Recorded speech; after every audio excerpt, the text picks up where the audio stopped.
যারা মদিনা শরীফে গেছেন দেখবেন রাসূলের রওজার উপরে একটা আয়াত লেখা, ইয়া আইয়ুহাল্লাযীনা আমানু লা তারফাউ আসওয়াতাকুম ফাওকা সাওতিন নবী। রাসূলের রওজার আতহারের উপরে আয়াতে কারিমা লেখা আছে। এই আয়াত যখন নাজিল হয়ে যায়, রাসূলের সাহাবী সালমান ফারসি রাদিয়াল্লাহু তাআলা আনহু কান্না করা শুরু করে। সাহাবীরা প্রশ্ন করলেন, সাহাবীরা প্রশ্ন করলেন, সালমান তুমি কান্না করো কেন?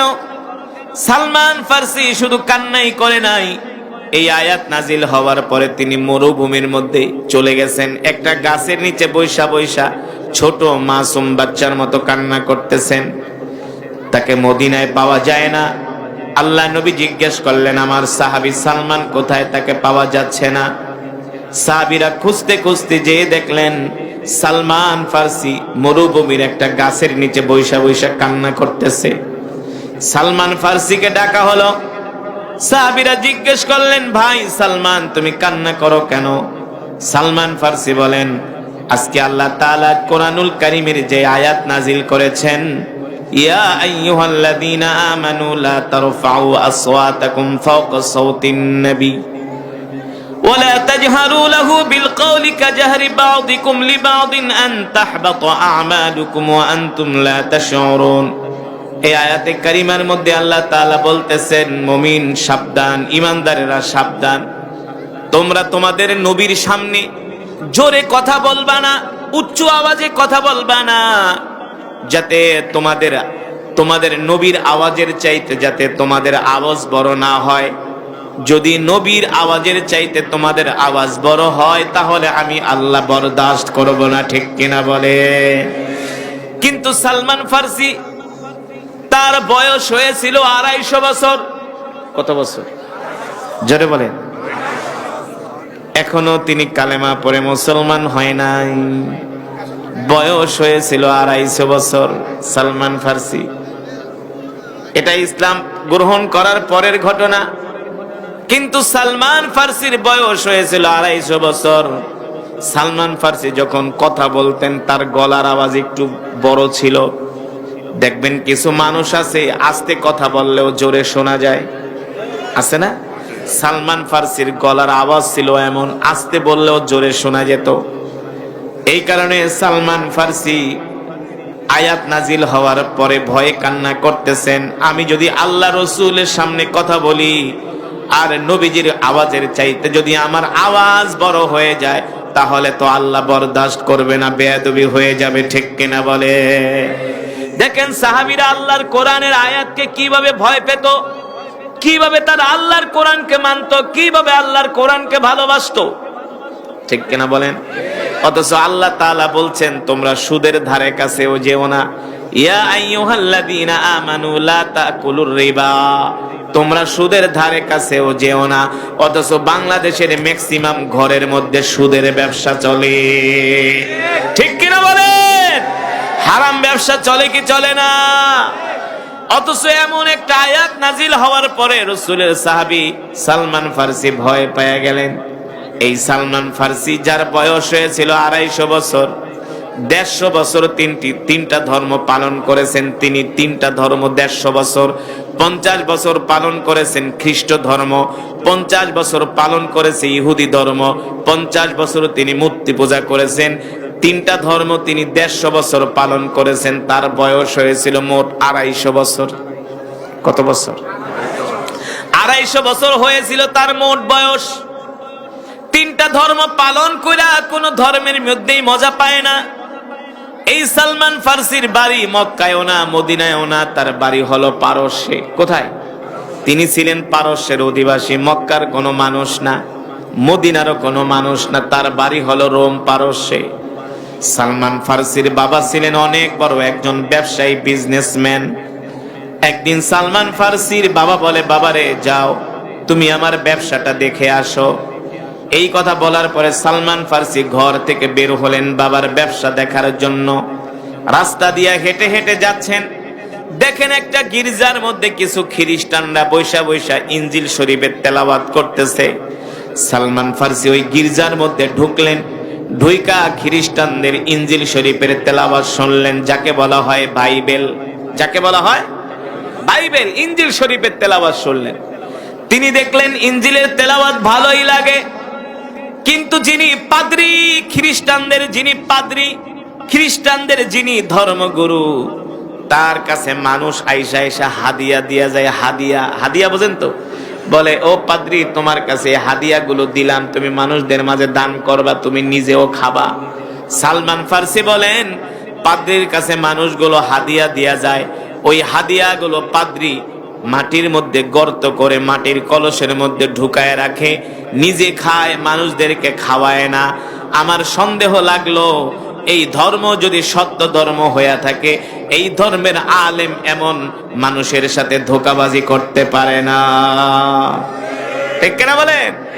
কোন একটা আলেমের দোষ পাইলে আপনারা পুরা এলাকা সয়লাভ হয়ে যায়। ঠিক কিনা বলেন? কালো কাপড়ে যতই দাগ লাগুক দেখা যায়, আমার গায়ে সাদা পাঞ্জাবি আছে, একটু জোর লাগলে 10 হাত দূর থেকে দেখা যাবে। ঠিক কিনা বলেন? কিন্তু আপনাদের গায়ে যদি কালিও মাখেন দেখা যাবে। সালমান ফার্সি বলেন, এই খ্রিস্ট ধর্ম যদি সত্য ধর্ম হতো, তাহলে এই আলিম কখনো এই 2 নাম্বারই করতে পারে না, মানুষের মাল আত্মসাৎ করতে পারে না। সালমান ফার্সি ওই পাদ্রীকে বলেন, পাদ্রী, মানুষ আপনার কাছে হাদিয়া দিয়া যায় মানুষদেরকে দেওয়ার জন্য, আর আপনি নিজে আত্মসাৎ করেন, মানুষদেরকে দেন না। তার মানে আপনিও সঠিক না, আপনার ধর্ম সঠিক না। ঠিক কিনা বলেন? ধর্ম সঠিক, আপনিও সঠিক না, আপনার ধর্ম সঠিক না। সত্যি করে বলেন, এর চাইতে আরো সুন্দর কোন ধর্ম আছে কিনা? এ পাদ্রী, আপনি আমাকে চেনেন না, আমার পরিচয় জেনে নেন। আমি 50 বছর মূর্তি পূজা করছি, 50 বছর ইহুদি ধর্ম পালন করছি, 50 বছর খ্রিস্ট ধর্ম পালন করেছি, কোন ধর্ম আমার কাছে মজা লাগে না। আপনি সত্যি করে বলেন, এর চাইতে আরো সুন্দর কোন ধর্ম আছে কিনা? এবার পাদ্রী এদিক সেদিক তাকায়া দেখে কোনো মানুষ নাই। সালমান ফার্সির হাত ধরে বলে, সালমান, এই দুনিয়ার জমিনে একটা মাত্র শান্তির ধর্ম আছে, তার নাম হলো ইসলাম। আর জোরে বলেন সুবহানাল্লাহ। ইন্নাদ দীনা ইনদাল্লাহিল ইসলাম, আল্লাহু আকবার। ইন্নাদ দীনা ইনদাল্লাহিল ইসলাম, আল্লাহ তাআলার কাছে মনোনীত ধর্ম হলো ইসলাম। আল-ইয়াওমা আকমালতু লাকুম দীনাকুম ওয়া আতমামতু আলাইকুম নি'মাতি ওয়া রাদিতু লাকুমুল ইসলাম দীনা। একমাত্র কমপ্লিট জীবন ব্যবস্থার নাম হলো ইসলাম। ঠিক কিনা বলেন? ঠিক কিনা বলেন? সেই ধর্মের অনুসারী আমরা মুসলমান। খুশি নাকি বেজার? এই যে সালমান ফার্সি, তার বয়স 250 বছর, সে তো 3টা ধর্ম পালন করছে 150 বছর, কিন্তু মজা পায় না। কি পায় না? পাদ্রীকে ডাক দিলেন, পাদ্রী, সত্যি করে বলো,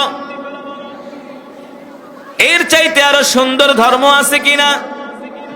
পাদ্রী বলে, সালমান, এর চাইতে একটা সুন্দর ধর্ম আছে, পৃথিবীর সবচেয়ে সুন্দর ধর্ম, যার নাম হলো ইসলাম। তবে তুমি যদি ইসলাম ধর্ম পাইতে চাও, ওই ইসলাম ধর্মের একজন আখিরি নবী, তার নাম হলো মুহাম্মদ ইবনে আব্দুল্লাহ। সুবহানাল্লাহ বলবেন না? যার নাম হলো মুহাম্মদ ইবনে আব্দুল্লাহ। যদি তাকে পেতে চাও সালমান, তুমি রোম পারস্যে পাবা না। তাকে পেতে হলে তোমাকে যেতে হবে খেজুর বৃক্ষের দেশে। কোথায়? তোমাকে যেতে হবে খেজুর বৃক্ষের দেশে, তোমাকে যেতে হবে মরুভূমির দেশে, তোমাকে যেতে হবে পাথরের দেশে। মরুভূমির দেশ, খেজুরের দেশ, পাথরের দেশ কোন দেশ? মক্কাতুল মুকাররমা। ঠিক কিনা বলে? তোমাকে যেতে হবে মক্কায়।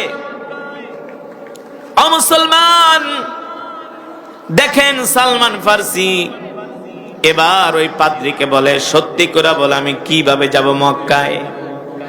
বলে, সালমান, আমি তোমাকে যে এই কথা বলতেছি, রোম পারস্যের কোন মানুষের কাছে এই কথা বলবে না, বললে খ্রিস্টানরা আমাকে হত্যা করবে।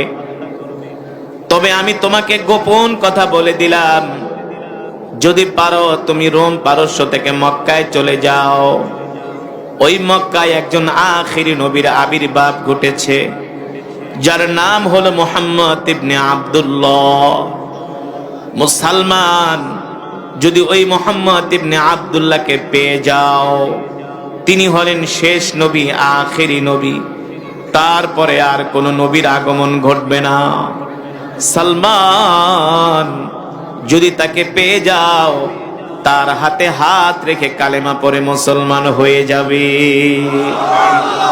তবে শোনো শোনো সালমান, ও সালমান, ওই আখেরি নবীকে চেনার 3টা আলামত আছে। কয়টা আলামত? জোরে বলেন, কয়টা আলামত? 1 নম্বরে আলামত হলো আখেরি নবী, শেষ নবী, তুমি তাকে 3টা বিষয় দিয়া পরীক্ষা করবা। 1 নম্বরে তুমি তাকে পাওয়ার পরে কিছু সৎকার মাল দিবা।